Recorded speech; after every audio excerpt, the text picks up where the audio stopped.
Welcome to John Gets Games. Today I will be doing my end of July variety vlog. As you can see to the right, there are a variety of subjects I'm going to cover throughout this video, so feel free to skip ahead to the section that interests you or stick around for the whole thing.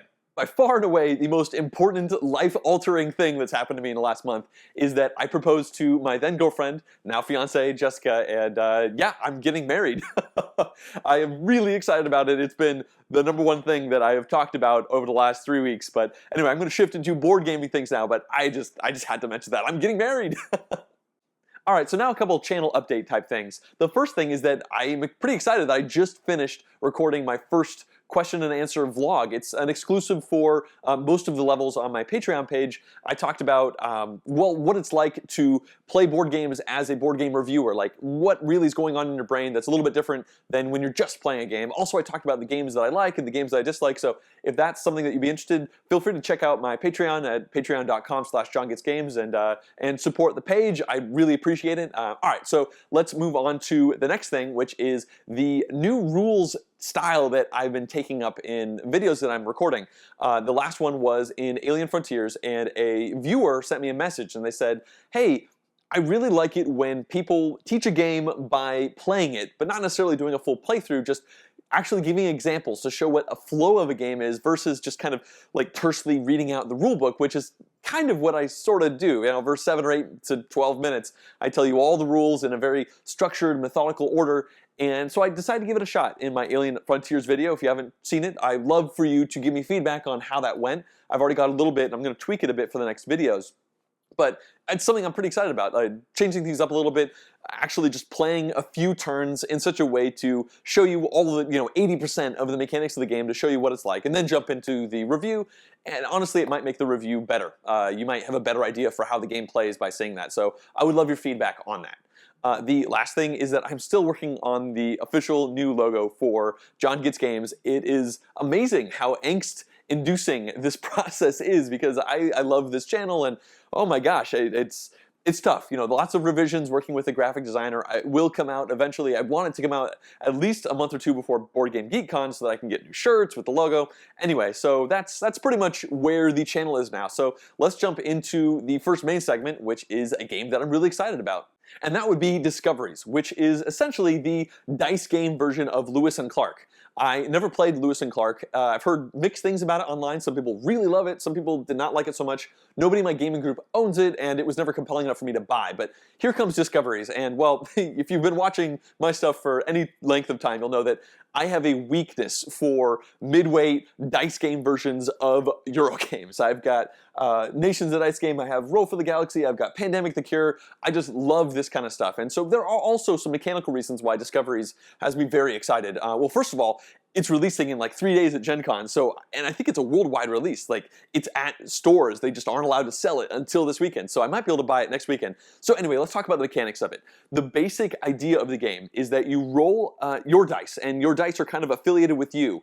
It's a competitive game, but you're all kind of doing the journey together. So you have colored dice of your color, and then your opponents have dice in their colors, but as you use these dice, they go to kind of a general pool, and when you take dice back to re-roll them, you can either take all the dice of your color or all the dice in one half of the pool. There are 2 sides to the pool, which means you might be taking dice of your opponents, and you roll those, and you get to use those dice that are your opponents up until your opponent says, hey guys, you shouldn't be over there, come back over here, you're my guys. So it's like there are the different people on your expedition, and they're loyal to you and loyal to your opponents, but they're with the whole expedition. So they will help you out until somebody recalls them back, and that recalling action can maybe slow down what you were hoping to do. It looks like this is a race game. You want to be the first, you want to go as far as you can by the end of the game, and so action efficiency is key, so if you are rolling a bunch of your opponent's dice, they feel like they need to spend their whole turn taking those dice back away from you. That's really neat. Another aspect of the game is that it's a very planning-oriented game. It's not where you're rolling your dice and you're doing stuff, and next time it's your turn, you're rolling your dice again. In this one, you roll the dice, and it might be 3, 4, 5 turns until you roll dice again. Because what you do is you roll your dice, and then you choose one of the different die face icons. Like, let's say you got 2 feet, and you have two chieftain heads, and then there are a couple horseshoes. You would just evaluate one of those. You might say feet. I'm just doing feet. You take all of the dice that have the little feet icon on them, and you do stuff with them, and you leave the rest over there for your next turn, and then you might do something with them on the next turn. And you can do, I mean, one of the basic actions of the game is just use any die to change 2 of any other dice to whatever face you want. So automatically that is getting around randomness in dice games. I mean, obviously it takes some resources to switch those over to be what you want, but that's a lot of control. Like, just as a basic action, you could do that much. And then also, as I mentioned, I really like this planning aspect where you might take these feet and put them out into several different locations on your player tableau, and then not even evaluate them for several turns, and then evaluate them all at once. So it's like, you know, you are on this expedition, you're trying to explore America, and you just need to do a lot of preparations. Get stuff ready, and then you say, okay, now let's go on the expedition. You put those dice out, and you might travel 1 or 2 of these cards that you're going through rivers and mountains, and then you stop, and then you prepare again. And all the while you're doing this, you're also seeking the help of the indigenous Native American people with those headdress icons, and the chieftain icons, sorry. And that's also really cool too. It's thematic, it makes sense. You are asking these indigenous people for help, and you get a gray neutral die in the process, so it is them actually helping you out, but it's not loyal specifically to you. Also, all of these cards give you engine building bonuses that let you do stuff that nobody else gets to. Only you have access to that specific thing now. Maybe now every time you go to change dice, you can change 3 dice instead of 2. Or now you have a really efficient way to travel mountains that other people don't have. And that's just really thematic when you think about it. Like, these are the local people, they know the area, they obviously will make you more efficient in your exploration if you seek their help. And I really like that. So all this stuff together makes me super excited about Discoveries. I'm hoping to grab it very soon and get some plays in. Okay, so now let's talk about a game that has unfortunately disappointed me. And the one for this month is Welcome to the Dungeon. I have actually played this several times now, about 3 times I think. And normally 3 of 4 games is enough for me to do a full-fledged review of the game. But man, I just don't feel like I'm there, like in my head, to really do that. So instead, I'm going to talk for a couple minutes about why this game has really surprised me in a disappointing fashion. And who knows, at some point maybe I will get to a full-fledged review, but that's not what this is. Okay, so Welcome to the Dungeon is a great idea. It comes from Oink Games, and they're the ones who did Deep Sea Adventure, which I really love. And the idea of Welcome to the Dungeon is that I'm not really sure thematically how this works out. There is an adventurer, and they have a bunch of stuff. They might be a rogue or a barbarian, so they've got like swords and cloaks and armor and potions and stuff like that. And each person around the table draws a card from this monster deck, and they either put that monster into the dungeon. So this is something that that hero is going to have to fight. Or they don't put it into the dungeon, but they take a piece of equipment away from the hero, essentially weakening it. So pretty much whatever you do is not great for the hero, right? You put it in the dungeon, they have to fight it, that might be bad. It might do damage to them. Or you leave it out and then you take away their potion, or you take away their shield or axe or something like that. And the last thing you can do on your turn is just not draw a card and just pass. And so it's definitely a push your luck group bluffing kind of situation, because you will now know some of the monsters in that dungeon, and some of the items are really good. They're just like, you kill the dragon, or you know, all monsters of skill of attack value 2 or less are killed, or all even monsters are killed. So you might be okay with that. You might be saying, oh, okay, well, it's an even monster, we'll put it in there because they still have that item that kills even monsters. But then somebody removes that item, and the time it gets back to you, you might pass. So the moment everybody passes except one person, that person is kind of stuck. They have to go into the dungeon as the hero and try to survive. And they may or may not, and it seems like usually they don't, because kind of by definition, everybody else around the table feels that the dungeon is now too dangerous for that hero to go through, or otherwise they would not have passed. So sometimes they do get through, but usually they don't, and they die, and then that person takes a wound, essentially. And once you go through the dungeon twice and fail twice, you are eliminated from the game. The vice versa, if you make it all the way through miraculously, you get essentially a victory point. And once you do that twice, then you win the game. And it's either the first person to get 2 of those, or last person standing ends the game. And I was super excited about this game. I love Liar's Dice. I love that kind of group thing where you go until everybody thinks it's just too much, and then you see what happens. And what's happened with this game is it's been a big letdown every time I played it. Like, there's been no energy, there's been no camaraderie. Like, it might be the people I play with, I'm not sure, but people have been very analytical, it's been very quiet, and because of that, it's been very dull. I feel like this kind of game needs a lot of smack talk back and forth, and because the actual mechanics of itself did not really bring it out enough. I mean, we had people constantly just dying a lot, but that being said, you might have someone get knocked out, and then it might be another 15 minutes until the game actually ends, and that might not be a huge amount of time, but this is not an interesting spectator game. So that person who got knocked out is not really going to keep hanging out there, or if they will, they'll be a little bored. And also thematically, I don't really get it. Are you like multiple personalities inside this hero's mind, just tapping out until one personality is left, and then you go through? That didn't quite make sense to me thematically, but that's okay. So ultimately, I was disappointed by the vibe of the game. You know, I've never had anybody say, "Oh, I hate this. This is terrible." But I've always expected this exciting, fun, bluffing, push your luck type of situation. And every time it's hit the table, it's just been kind of like, ugh. So I want to find the fun there. I think I will definitely try to get it out another time or two. But at this point, after playing it about 3 times with different player counts, I'm not too confident. So anyway, that's Welcome to the Dungeon. Unfortunately, it has not really worked for us. So now let's jump into a new section. I've never done this before, but I really like this idea, and that's called Review Revised.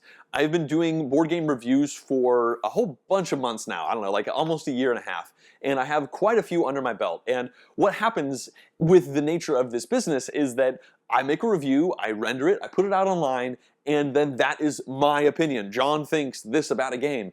And then 6 months later, I might have a different opinion. Like, there's no getting around the fact that opinions can change, but video reviews on YouTube don't. So I'm going to use this as a platform to kind of give a modified take on a game significantly later. And so the one for today is going to be Abyss. I reviewed this early this year, about 6 months ago. And my review for it was pretty glowing, especially the end. I was very enthusiastic about it, like, you know, I love this game and I just can't wait to get to the table. And what's ended up happening for me is that it has not really hit the table much in the last 6 months. And that's because my enthusiasm has waned significantly. And there is one big reason for that. And it isn't even something I mentioned in the review. And I guess this is part of the perils of doing video reviews. You know, I'd already had the game for a few months and I played it several times and I made the review, but now here I am 6 months later and I have trouble. It's kind of like herding cats with this game, because one of the main things you do in Abyss is you draw from the top of a deck and you reveal cards, and you ask everybody else around the table if they want to buy those cards from you before it gets back to you. And it could be very procedural. And in my review, I talked about really liking that because it keeps people engaged all the time. There's always something that you want to be paying attention to, so downtime is hypothetically minimized. What has actually started to happen is people have not been engaged with the game enough to the point where you reveal a card and you say, "Hey, do you want to buy it?" "No." "Okay." "Hey, do you want to buy it?" "No." "Oh, no." "Can you afford it?" "Okay." "No." "Okay, I'm not going to buy it." You reveal the next card. Hey, do you want to buy it?" And that is not fun. It feels like herding cats, like I said. Just, you have to like monitor the situation to be like, you. No, okay, next card. You. And I'm sure there are some groups where people are just really in, and if they really are loving it, then they are going to go quickly. And sometimes it does go quickly, but especially when you're teaching new players, and it seems like even now I'm oftentimes teaching new players, I really need to stay constantly on people to stay engaged in that process. And I think that part of the reason for that is because the game really is, it's gorgeous, but it's not the most engaging thing ever. And I'm definitely starting to see why it's gotten a lot of lukewarm reviews on the internet as well. I mentioned in the reviews that I wish there was more engine building, and I really do wish there was more engine building. I feel like the whole process of once you get your third key, you lose those lord's abilities and you put the location down. Like, on paper, it sounds cool because you only get abilities for a small amount of time. But in practice, man, I just really want to use those abilities. I want to build a cool, neat engine. I don't want to have it getting ripped apart so soon. I feel like maybe if it was like 4 or 5 keys, that'd be slightly more interesting. Or you had some choices where you lost some, but not all of them, so you decide which power do you keep, as opposed to losing all of them. So ultimately, this review revised for Abyss is that I've tempered my opinion on the game. I don't think it's bad. In fact, I still think it is a gorgeously designed game. Like, from an elegant mechanic standpoint, it's awesome, right? Drawing those cards and everybody is in, so everybody's constantly thinking about it. Like, do you push your luck to draw another card because you might give your opponent an amazing deal for cheap? And then all those cards filter down into face-down piles, and you can spend your whole turn just taking those. So you're also pushing your luck. You don't want to have good stuff go to your opponents. And it has such a great flow of mechanics. And so ultimately, I just really want to keep loving the heck out of it. and I just don't. Ultimately, I just keep playing Port Royal. It's also a group push your luck game that is way simpler to set up, and you constantly use all of your abilities, and it just, when you have Port Royal and Abyss at the same time, for me, I constantly want to play a Port Royal. It's the one that hits the table. Abyss just isn't seeing table time. So that wraps up this review revised. I hope you found that informative. And now for the last section, which is simply, what games has John acquired in the last month? Believe it or not, it's less than last month. It's only 6 games. So I'm going to briefly talk about each of these 6 games, so let's jump right into it. The first of these, and these are not in chronological order, they're somewhat random. The first of these is New York 1901. I only got this last week, and a pretty cool little story. I actually went down to Blue Orange Games because their headquarters is in San Francisco, and I live in El Cerrito, which is kind of by Berkeley. If you don't know the California area, essentially it's a half-hour drive if traffic isn't bad. So I drove down there and I met up with Brandon, who works there and does a lot of the marketing outreach for the game. I chatted with him and he gave me a copy of New York 1901. I'm very excited about that. I was able to play it later that day, a 2-player game, and it was fun. I really enjoyed it. I think it's probably going to be a lot tighter with more players. I'm going to be going to San Diego in like 2 or 3 days for a 4-day weekend of hanging out with my buddies, playing board games, and I'm really hoping to get that one out a couple times.